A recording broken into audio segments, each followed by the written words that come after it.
Paul Brown, thanks for joining us. I appreciate it. It's always a pleasure. I mean, the last time you were here in February, the market was falling down. I mean, I hope you're bringing some good news here. Well, by the time I left the city, it was back up. All right, fair enough. It's a good point. Talking like a true, maybe like a trader.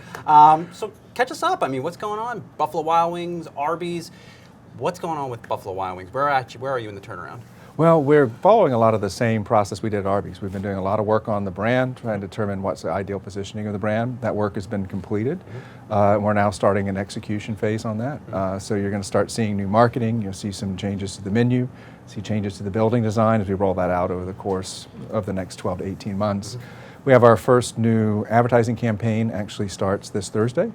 Wow. Football season's obviously a big time for Buffalo Wild Wings, and so we have a new ad campaign, kind of a bridge campaign that a little bit more focused on the younger male and all the challenges that we all face when football's on and you can't be watching football, right? So, who is the ideal Buffalo Wild Wings customer? What is your research brought to light?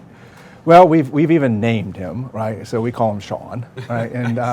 And we've built a whole profile around Sean. And Sean's, the demographics are less important, but he is a football fan. He's a sports fan. He's not necessarily a sports nut. He enjoys spending time with his friends.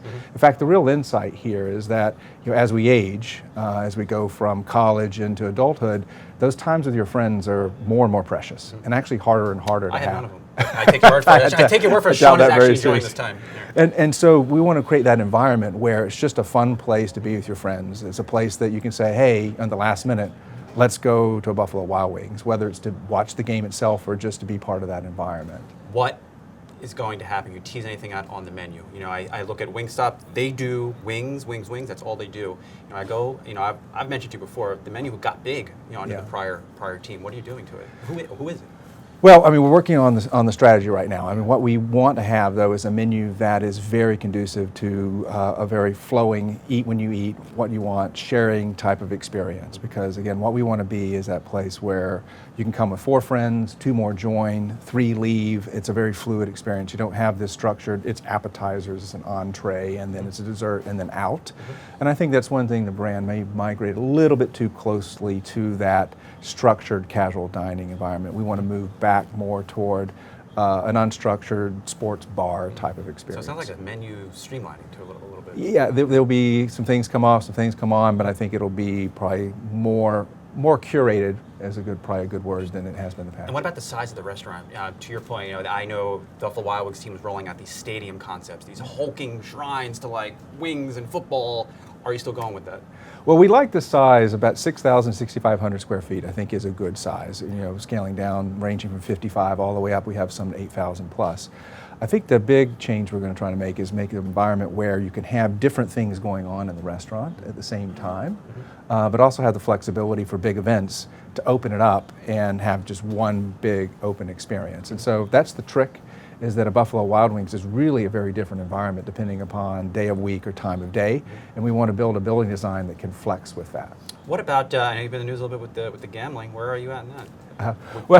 In B-dubs, gambling in B-dubs, sports betting? We're probably where everybody else is trying to figure out where this is going to go. So we do believe that there could be a role for Buffalo Wild Wings as a partner to others in this. We have not formed any partnerships. But if you're a sports bar, we're the largest sports bar in America, we certainly need to be paying attention to those trends. And we want to look for opportunities to create this experience in a Buffalo Wild Wings that is more than just watching it on television, but there's an active element of it, which is why we did a partnership with, fantasy partnership with DraftKings for this fall, right? Where for the first time, some games that you can play only while you're in a Buffalo Wild Wings with rewards attached to them as well. The NFL component here, I mean, the views have been down, the ratings have been down. How does that influence Buffalo Wild Wings? Does it still like it used to back in the day? We don't really believe it has much of an influence on Buffalo Wild Wings. I mean, the people that come to watch sports in a sports bar are sports enthusiasts, right? And so that segment we don't believe is really, changing their behavior because of anything going on. So, we don't think that there's an impact. Gotcha. Talk to me on Arby's. I can't forget about Arby's. That's where you started. You turn the brand around. Have their sales trended this year? We're really happy with the sales this year. We have outperformed the industry by a fairly wide margin over the past couple of quarters. We don't report actual numbers. We've made some adjustments in what we've been doing, and we're feeling really good about it. We like the food that's come out. the short rib sandwich, again, never before in QSR. I hope you had one. It's fantastic. There might be one hopefully waiting for you. Cooking, right? Exactly. So some good food coming. Have you started to fuse? I know there was a speculation when the Buffalo Wild Wings deal closed with Arby's that you may see beer at Arby's. Are you there yet? Are you testing anything?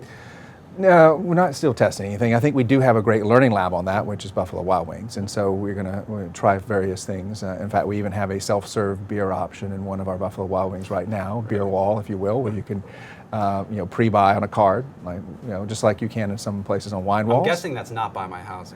No, but it might be at some point. Fair enough. Where are you at on the consumer? Just overall consumer feel. We're getting a lot of good commentary from consumer-oriented companies, consumers out there, the spending. Are you seeing that in your numbers as well? Yes, I think we are seeing that numbers for a couple things. One, people are shifting from buying things to buying experiences, which is very good for the restaurant business and other experiential businesses. And I think we are seeing that, which goes into that whole conversation I was telling about in Sean. And then people feel like they have more money in their pockets, and a lot of people do have more money in their pockets, and so they're looking for opportunities to spend it. But it's still a competition, right, for what are they going to spend it on? Hopefully Arby's, or Buffalo Wild Wings. I think we're doing an okay job winning that competition, but we can't let up on that. I want to talk a little bit about the future of Inspire Brands. I mean, we recently saw Coca-Cola go out there and buy Costa. There's a lot of deal activity. What does the future look like for you guys? Do you want to add on to the portfolio?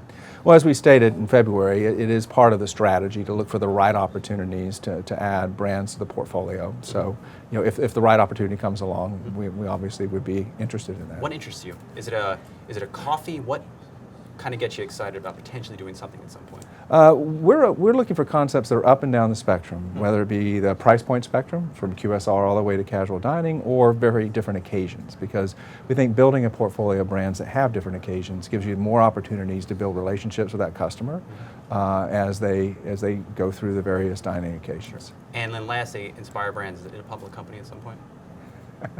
You'll be the first to know. All right, fair enough. That's all we can ask, right? Exactly. All right, come on down. We'll talk to you. Yeah. All right, Paul Brown, thank you so much for always coming down. We really appreciate it. Appreciate it.